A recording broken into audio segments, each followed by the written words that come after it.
breaking down everyday workplace issues and diagnosing the hidden sickness, not just the obvious symptom. Our hosts, James and Kobe.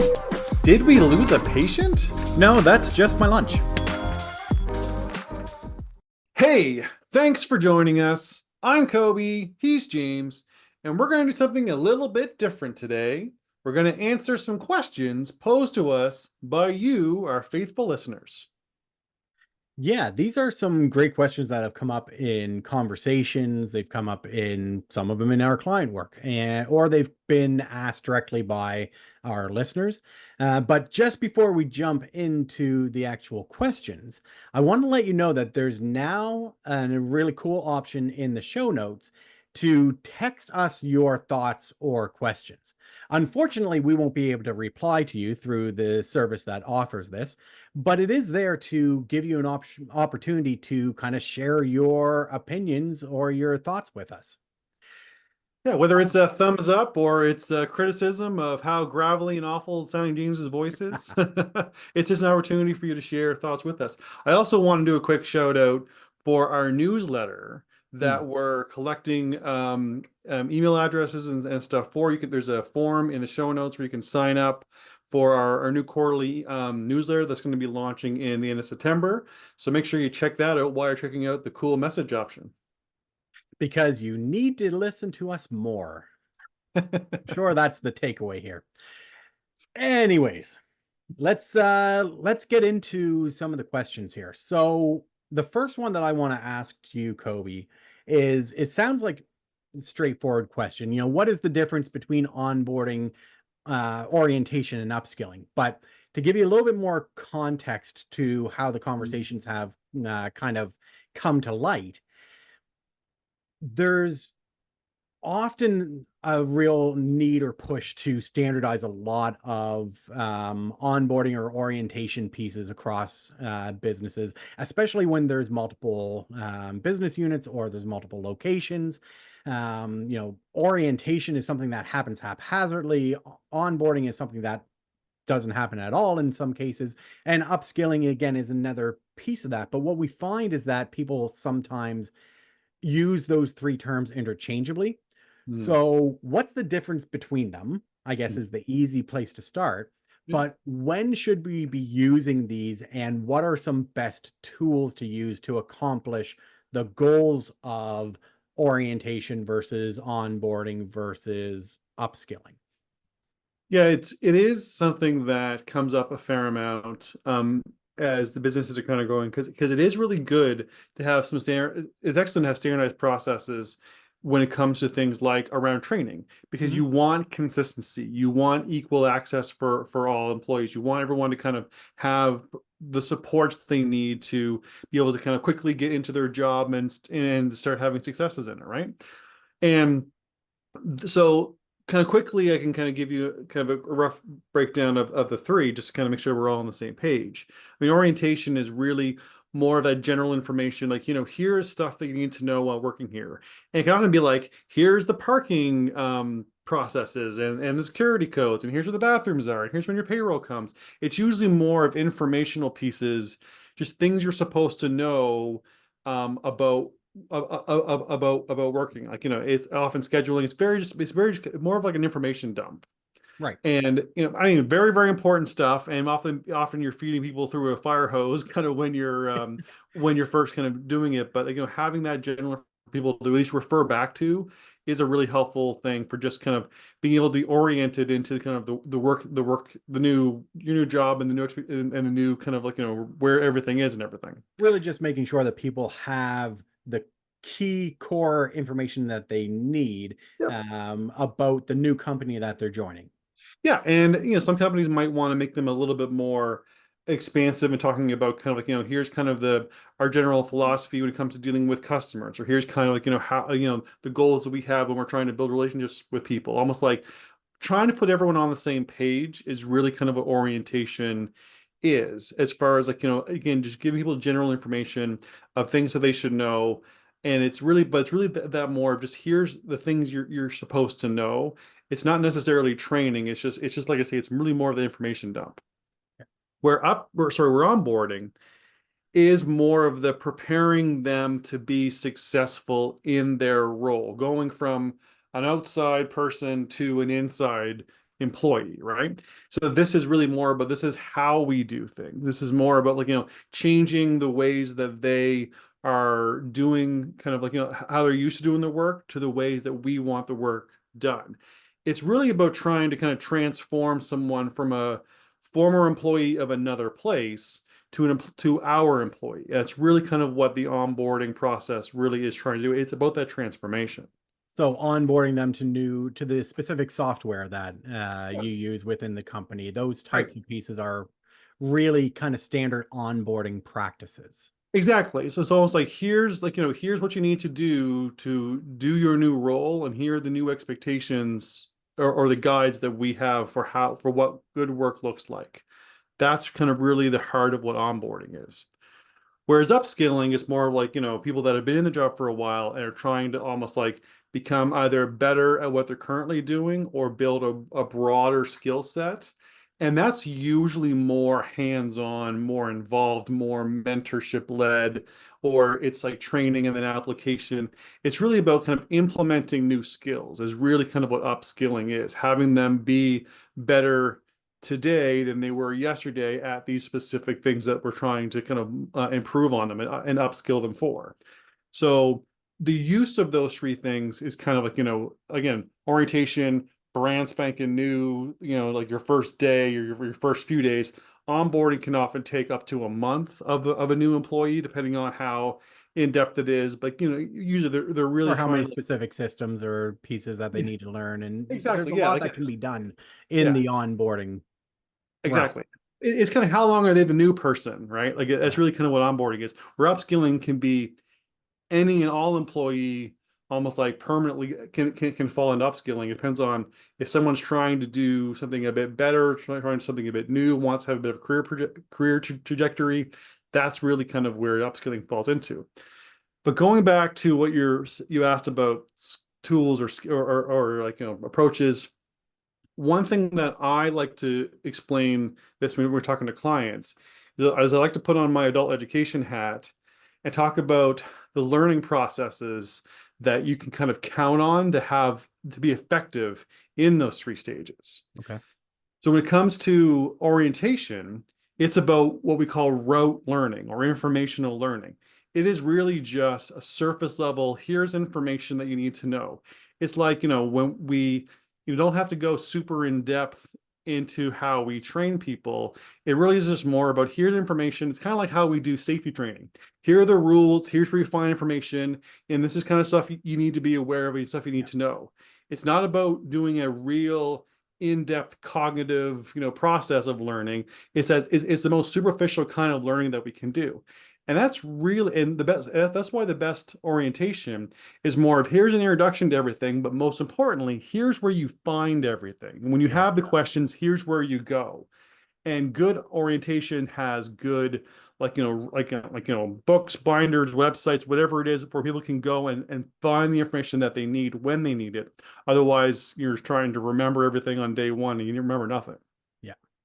So it's, I've been in those situations where it's just an information dump and yeah, you can, well, you said it earlier, it's like trying to drink through a fire hose. yeah, exactly. Yeah. So good orientation is really more about the introduction to information, but most importantly, where do you find the information in the, for the day that you need it, right? Whereas onboarding is something that people will often still use the rote learning for, but onboarding, general information or where to find information, is not what onboarding really should be about. Onboarding should be more about what we call reflective learning. So with rote learning and rote informational learning for orientation, it really is very, very surface level. It's like the shallowest form of learning you can do. Where reflective learning is really about trying to spark transformation in how someone, like, how they think. It's about critical reflection and challenging the old ways that you used to do things and past behaviors and past assumptions. So part of what makes good onboarding is trying to transform the work styles, the habits, the expectations that someone had in a previous job, and trying to kind of mold them into the new realities of where they're working. And if your onboarding process is not designed with a reflective learning approach to it, usually it's because you're leaning back on the rote learning that's in orientation. And it's probably why your onboarding may not be as effective because you're not making the person into the employee they need to be. You're just telling them general information. Right. You're giving them the information and then leaving it up to them Mhm. to take that next step and turn it from information into actual application or learning. Yes, and one thing that we find when we're talking to kind of clients or kind of partners about onboarding is a lot of them. This is kind of where the confusion between orientation and onboarding kind of come in because they're usually thinking about, well, we can just have some general information, some some posters, some easy to watch videos, and that's their onboarding. And we're usually like, well, pump the brakes here a little bit. You're talking about orientation. You're talking about rote learning. You're talking about here's some general information, and that is not going to onboard them to be the employee you need them to be in a month. Hmm. And that's really the kind of the key to think about it. You need to have a reflective learning environment or process, which will allow the person to be different. How do you do that is kind of a much larger question. And I don't really have the time to dig into that, but there are a lot of strategies that kind of again start to really kind of have them think about the work that they used to do and what are the assumptions that they think are going to hold them back. Like, the benchmarks that they were held at their old job, are they challenging those benchmarks that they will probably default to in this current job? That's kind of a reflective question that will help you transform the way that they think to make them successful in their new role and under the new expectations. Oh, that's good. And then, So, yeah, oh, go ahead. I was gonna say, and then the last one is upskilling. Yeah. So upskilling is really about so the kind of learning we do in upskilling is experiential learning. That's really where you're going to have the most impactful upskilling, which experiential learning can be, providing information up front, providing opportunities to do research or to read and kind of learn something, but it's about the application, the implementation of it. Upskilling cannot be done through book learning alone. Upskilling has to have either a mentorship or supported implementation or practical hands-on getting the experience, experiencing the learning firsthand, experiencing the use of the new skills firsthand. And this is one of the problems that we often see with a lot of training programs is they don't realize the difference between rote learning, reflective learning, and experiential learning. They often just default to rote learning. It's like we have these videos for you to watch, and then you are now upskilled. Yeah. And that's often a very common approach, but it's a incorrect approach, and it flies in the face of all adult learning principles. Understanding that the right tool for the right job is really important when it comes to learning. But even when you're just talking about the differences between orientation, onboarding, and upskilling, knowing their difference in the type of learning that's needed will be key in having you be successful in all three. Awesome. Why don't we jump into I think that was a pretty full answer. Okay, Why don't we jump into the next question? sure. Yeah, so I'll ask this one to you, James. Sure. This one's really interesting. Um, how can we address labor gaps due to retirement? Yeah. So this has come up for us quite a bit recently in kind of rather than individual client work, more from a sectoral, our industry is facing a significant number of retirements in the coming, 2 to 5 years. And we're worried that the businesses that we serve within this industry aren't prepared for it. So it's a very common issue when you're looking at industry or sectoral problems Trends. or gaps. And I think there's a lot that we could say, but I think there's two things that are probably the easiest places to start that aren't going to require a significant amount of explanation to kind of dig into. And so what I've seen in this type of situation is that, first of all, many companies have not updated their recruitment practices in 20 or 30 years, depending on the industry. So one of the first things that has to go is false equivalencies. I've seen it time and time again, especially in industries that have traditionally had a very stable workforce that are now experiencing either huge amounts of retirements, or they are starting to be affected by the same recruitment, attraction, retention challenges that seems like every other industry is facing. And what I mean by false equivalencies is these are kind of the artificial standards or measurements that we use in place of having good questions or having a good screening process. So, for example, we've done a lot of work in the manufacturing sector and in sectors that rely on labor positions, general labor positions for a large segment of their workforce. Mhm. One of the most common false equivalencies or artificial standards that I've seen is the requirement for people to have a grade 12 or grade 12 equivalency. And it's not that having a grade 12 equivalency or putting that into your job description is a bad thing or into your recruitment process.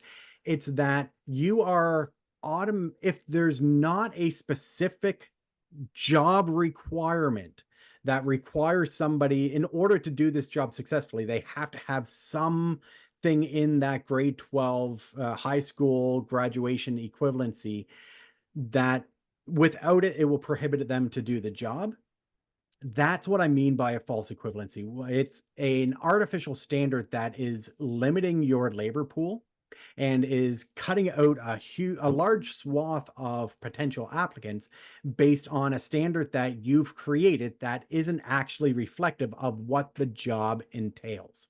The one thing, to cut you off, the one thing that I think is interesting about the whole grade 12 thing, we talked about this, I remember years ago, was I'm gonna I remember reading, again, reading recently, that kind of like society, newspapers, like, the reading level required to function in our modern society only requires like a grade 9 reading level.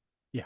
Because that's one thing that kind of comes up when when I remember you would talk to employers, well, why is this on here? They're like, well, to do the job, they have to be able to read at a grade 12 level. Like, well, no, they don't. Like, No. like that, like, but you assume, oh, well, that's the highest level of schools. That must be the highest level of like reading ability or math ability. But no, we operate societally.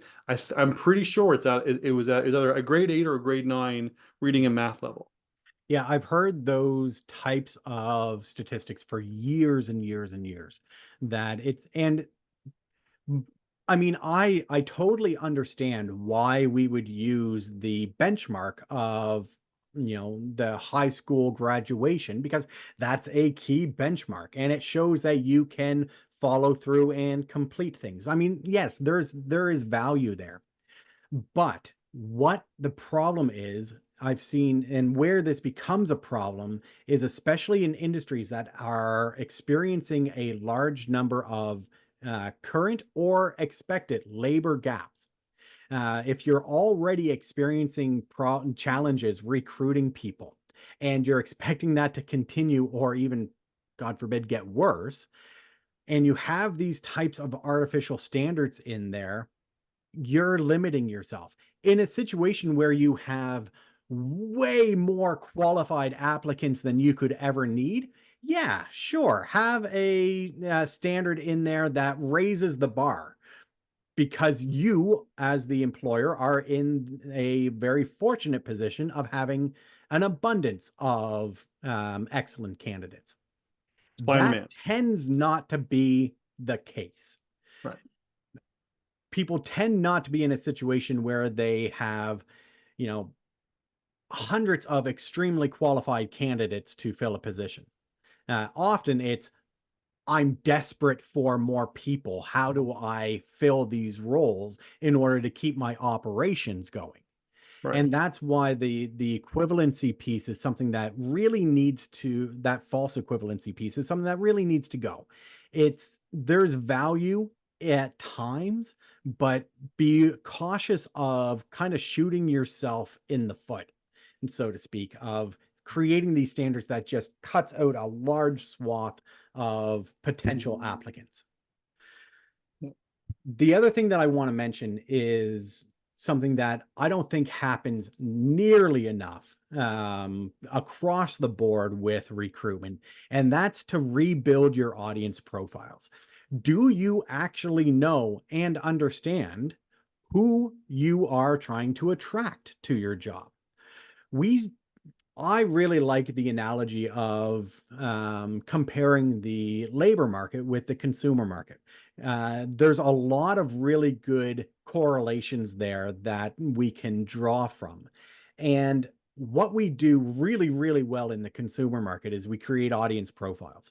We get drilled down really well into the behaviors of our target demographics, who they are, where they live, what type of education, skill sets.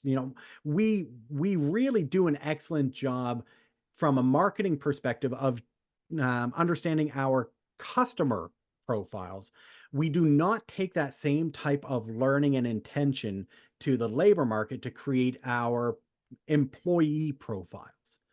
And that is something that can really, once you understand and drill down into who is that person who we are trying to recruit, what does that ideal candidate look like? Where do they hang out? Where do they live? Where can we actually get our information in front of them?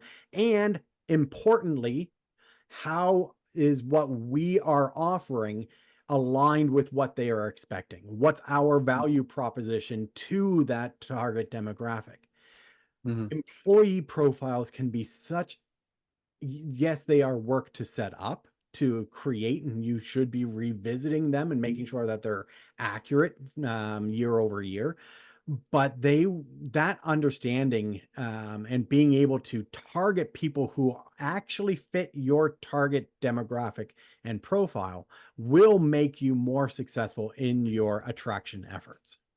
And I think one good question for people to ask themselves, if they're like, how accurate is our current audience profiles for our target demographic for who we want to hire? Is your ideal employees still in your mind? Are they still the same as they were when your retiring labor force was hired, right?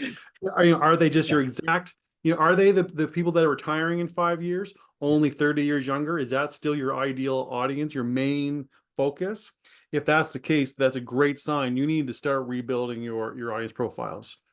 And a good example of kind of how powerful it can be was, I remember we had a conversation, fairly recently with a client. It's a transportation organization, and they require all of their new employees to have a Class 4 driver's license to transport, drive the minibuses and the minivans and the, everything like that.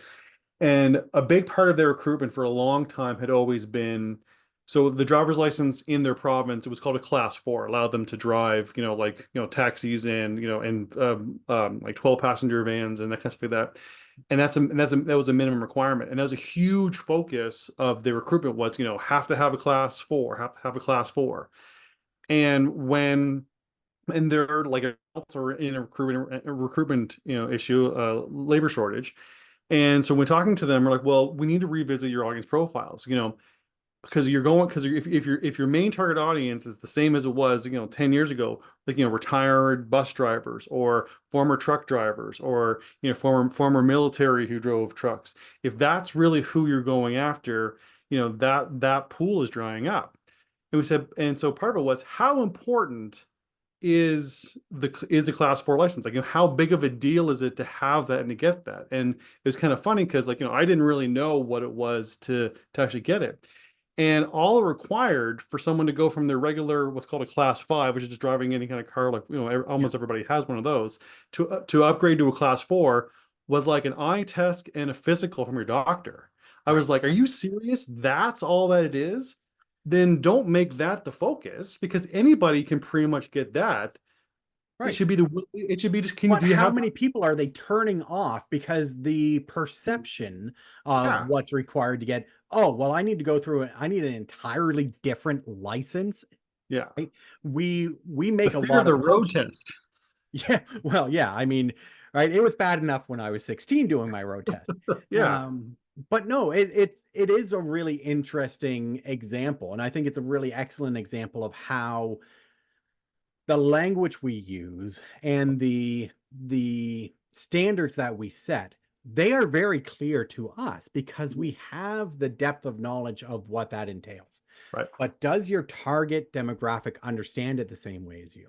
Exactly. Do Yeah. they actually understand that to get a class 4, they just need to do X, Y, and Z, and then they will be able to do that? I mean, that could be the last question that you ask in an interview of, are you willing to do and to pursue a class 4 license by getting an eye test and doing the whatever that actual requirement is? I think you said physical. Yeah. Um, great. Yeah. You are wonderful. Yeah. And that's just it, because what they, and that's exactly it. What they have been doing is they've been putting out an expectation of an audience profile that a vast majority of potentially ideal candidates are self-selecting out of. Yeah.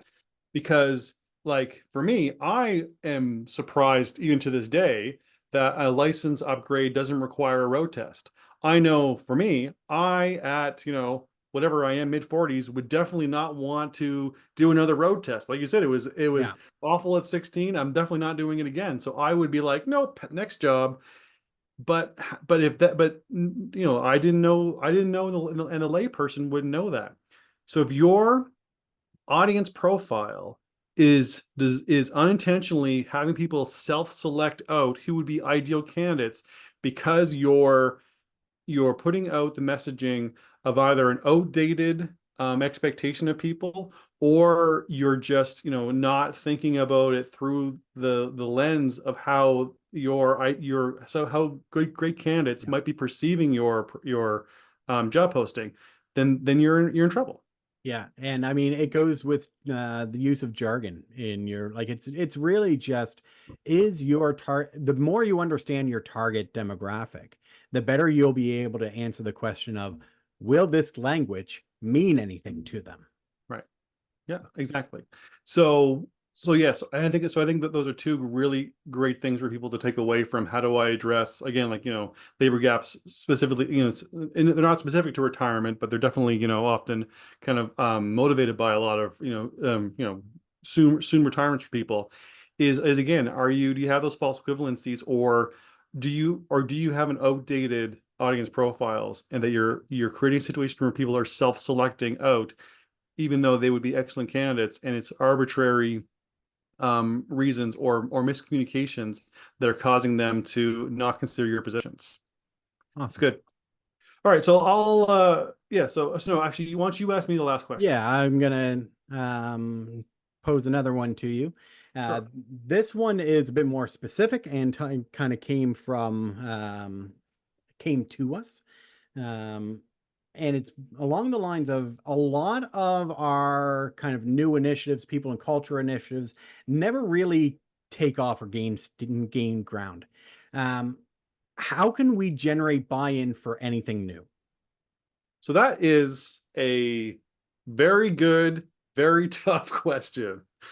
And again, I think that the best way to kind of give some type of helpful answer is probably just going to be to maybe provide a simple tool or a simple way of viewing kind of the concept of buy-in.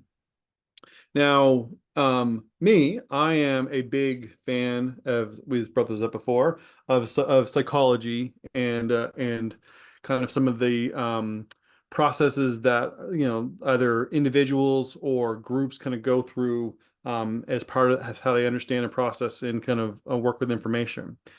And something that we find helpful when we're teaching change management, or we always use as kind of a guide rail when we're organizing and kind of managing change with clients, is something called the diffusion of innovation theory. Now, the fusion of innovation it's kind of, it's been around for a long time. I'm sure some of you going, oh yeah, I've heard of that. Others it might be a brand new thing. What it basically is, and this is going to be a bit hard to describe because there's a great visual that you can find about it, but it's essentially it's a bell curve. So it's like, it looks like kind of a brontosaurus with his head and tail down, and that's always how I remember bell Yeah, curve. no, I mean it kind of does. I just wasn't ready for the analogy. Yeah. So the idea of, like, this bell curve is um is kind of your population. And at the smallest, at the head, kind of that's down. This is very small little group that we call innovators. And innovators are small group. It's like 2.5% of the total population are they're down for it. You got something cool going on, they're in. Yeah. Like, they're not risk averse. They're like, sounds fun. Let's jump in with 2 feet. And they're usually pretty easy to get on board to basically anything that has any kind of progression or innovative element to it. Usually they're the ones who are they're actively looking for something new, and Yeah. they're eager to adopt something new. Yeah. They're, like you said, they're a very small percentage, but Mhm. there's generally about 2.5% of your population generally fall into that innovator category. Yeah. And then the next category, which is kind of the like mid head to kind of like the base of the neck for the rhinoceros, is what we call the early adopters. So that's about 13.5%. They're someone that's not going to jump in with 2 feet, without really knowing what they're getting in for.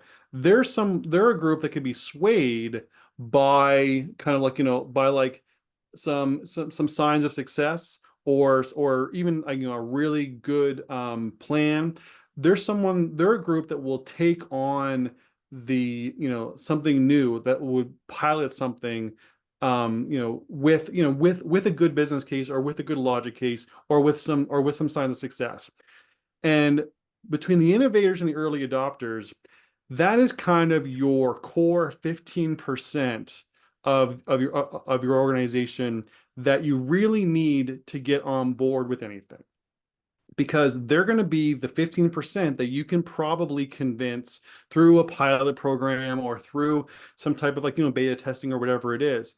And if you can get that 15%, that's when the dominoes start to fall. Because once you hit that 15%, you hit a tipping point, which is the next section of the bell curve. It's kind of the front mid of the brontosaurus, which is your early majority, which is 34%. They're a group that will take something new, but only if it's proven, only if it's something that, like, yeah, we'll jump in. It's There's been de-risked. It's been exactly. de-risked. They see the successes that other people are having, or they see that there's value has already been demonstrated, and they're like, okay, I'm not going to be the person to test it out, but as Mhm. soon as there's success, I want to be involved. I want to be on board. Exactly. And that's when you kind of hit, you kind of, you're at about almost half of the organization is pretty much there. Then once the early majority works out, then you've got the next section, which is kind of the back brontosaurus, which is the late majority. And they're like, well, if everyone else is going that way, we'll go that way too. I don't really feel like it or want to. It might take a while to get there, but yeah, you can get me there if you give me enough time. Because the And majority of people are doing it, I guess I will do it too. yeah. And then after that is what we call the laggard, which is the last 16%, kind of the main tail of the brontosaurus. And they're the ones that they're not going to change unless it's mandated. They're not going to adopt the innovation unless they absolutely have to. They're the people right now still using flip phones in 2024. Like, Yeah. they're not upgrading to the iPhones. the smartphones. So I mean, only if they have no other option are they going to be into it. So, and what's interesting about this diffusion of innovation theory is we've seen it play out, and it's so kind of it's so predictable in a lot of sense because you can hit that 15%. That's when the tipping point really does happen. But where the mistakes we run into is when we try and do something new, if we don't realize this whole idea of this innovators and early adopters, this early 15% who are the easiest to convert, if we are not tactical in going after them, we tend to think, well, if we get the late majority involved first, Yeah. then the people that are going to have the most issues with it, if we get them on board, everyone else will fall into place. And that's just not true. That it seems like it might be the case, but that's how you set yourself up to fail. Well, it makes sense. And you're right. This is the problem that we often see is that when we're crafting communications about anything new, we are anticipating and rightfully anticipating what the objections are going to be. Mhm. But we target our communications to try to convince the late majority or the laggards that this is something that they should work on or that they should participate in, and we almost take for granted the innovators and the Early adopters. early adopters. Thank you, because we know that, oh well, these people will they're probably just going to get it. They're probably going to be on board anyway. So let's try to address the problems with this really large group. When if you focus your communications on generating buy-in to hit that roughly, between 15 and 18% is Mhm. where the tipping point happens, and you start seeing those early majority going, okay, other people, Kobe, I see Kobe using this new system, and he's, his work is easier, it's less stressful. So now, for myself or I want to be part of that early majority because somebody else has already de-risked, has already taken on the process of uh, Mhm. validating it, I guess, for lack of a better word.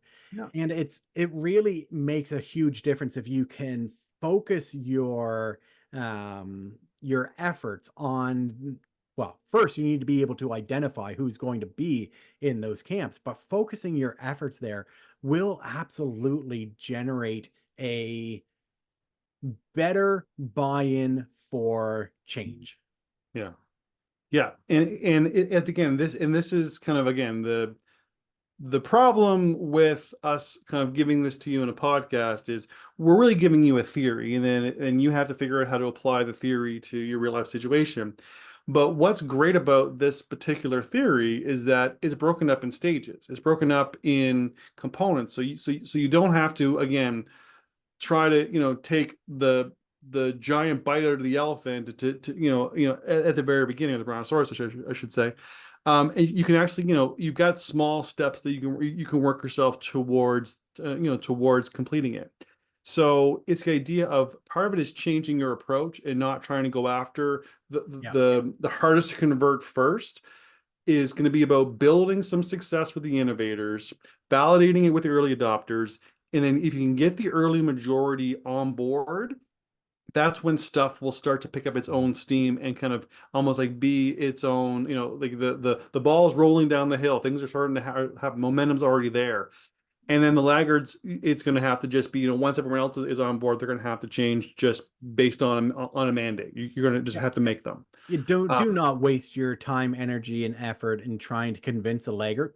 no, It's just you might as well just be beating your head against a wall. yeah. So, I mean, again, is this all it takes to generate buy-in? No. But again, is this a practical method or a practical approach that Yeah. can increase your odds of having success in generating buy-in? Absolutely. It's Now, tactical and it needs to be intentional and it's again more complex than just the way we described it in the past, 10 minutes. But it is something that can give you a place to start and a bit of a process. and what's good is that there is a lot of information out there on the diffusion of innovation. Not a lot specifically on how to use it in terms of internal communications and generating buy-in. We love kind of pulling these theories that have worked elsewhere and seeing them. I mean, it's another example of a lot of what you would, if you want to learn more, a lot of what you would be learning is how this is used from a product development or consumer acquisition standpoint. But if you understand the base theory of it, applying it to an internal communications, internal buy-in process can be very, very valuable. So do not sleep on this. If this is the first time that you're hearing about the diffusion of innovation, check it out. It is a really cool framework for understanding how new technology, new ideas, new processes are adopted by large groups of people. And just understand that you're probably the vast majority of what you will see will be based from a external consumer standpoint or product development standpoint, but the lessons can be applied to how you roll out anything new. Exactly. And if you want specific help on how do you make this work in your workplace, we have the new text message feature on our podcast, so you could reach out to us and let us know, and we could see how we could help. All right. So I think that this Can't end without a shameless plug. Come on now. absolutely. I mean, yeah, and I'll also have to promote. Don't forget about the newsletter. So I think I'll just kind of give a quick summary, but I think there's definitely some great things for people to kind of pull out of this episode, and I really hope that we've given people again some tangible pieces to allow them to kind of address some of these, because these are all major issues that people are dealing with every day. So it's good if we can at least give something to another tool to add to their toolbox, so they at least have some new approaches to kind of help address problems that might have been persistent. All right, so let's go back to the first question. What is the difference between orientation, onboarding, and upskilling? Well, largely my answer to that is mostly about the type of learning that we use with those three things. Orientation is usually something that happens in the first, few days to week of a new position. And largely it's about using the rote learning method of being provided information and being able to have a reference point of how to go back to it about seems like the general things that people just kind of need to know, or the kind of clarifying access to information of when they have questions, where do they go? That's really kind of what orientation largely is about. Where onboarding is really about a reflective learning approach, trying to spark transformation from how they used to work to adjusting to their new roles and the new expectations on them in their new position. And upskilling is really about experiential learning. It's about that hands-on experiencing the learning firsthand and being able to kind of being shown and have the opportunity to practice skills in order to develop them. The next question was, how can we address labor gaps due to retirement? Well, the 2 points that James brought up were, first was false equivalencies need to go, which is the idea of placing kind of arbitrary or misunderstood kind of limitations on who is a good applicant without really kind of having a clear understanding about what that means. The example he used was putting a grade 12 education requirement on like entry-level labor positions, which is something that, there's, largely there's probably no practical need for that type of educational standard, but something that a lot of businesses think should be there or think they have to have that in order to operate and hire good people. But really, they're looking at false equivalencies. The next one was about rebuilding your audience profiles. This is largely about, do you really understand the workforce today and who you are looking to target to come and work for you? Sometimes we have, we've been in, sometimes there are sectors that have been largely immune to a lot of the ups and downs of the labor market over the years. And recently, many of them are now, for the first time in decades, looking at labor shortages. So part of it is realizing, okay, maybe we're outdated in who we're looking for, and maybe we need to kind of have a more kind of, holistic or a more, inclusionary approach to stuff. But also it's about maybe rethinking about what are the prerequisite and transferable skills that will allow people to be successful in our positions. And then the third question was about how do we generate buy-in for anything new? And our major answer for that is really about learn more about the diffusion of innovation theory and look at a more tactical way to try and build momentum for change. Because if you look at idea about, describing new ideas or practices or products, how they kind of are adopted and picked up by different segments of the population can allow you to have a kind of clearer path on where do you start and will have the most impact and how do you build that momentum for it. Because eventually you can hit a tipping point by only 15 to 18% of the population if you do it well, and then it will start to build its own momentum.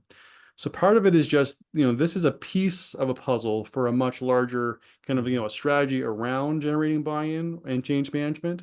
But it's something that is a great thing for people to be aware of, even if you're just trying to figure out what's going to be kind of a method or methodology that will allow us to start to, again, build that momentum. All right. So that about does it for us. For a full archive of the podcast and access to the video version hosted on our YouTube channel, visit roman3.ca/podcast. Thanks for joining us. For more information on topics like these, don't forget to visit us at roman3.ca. Side effects of this podcast may include improved retention, high productivity, increased market share, employees breaking out in spontaneous dance, dry mouth, aversion to the sound of James's voice, desire to find a better podcast.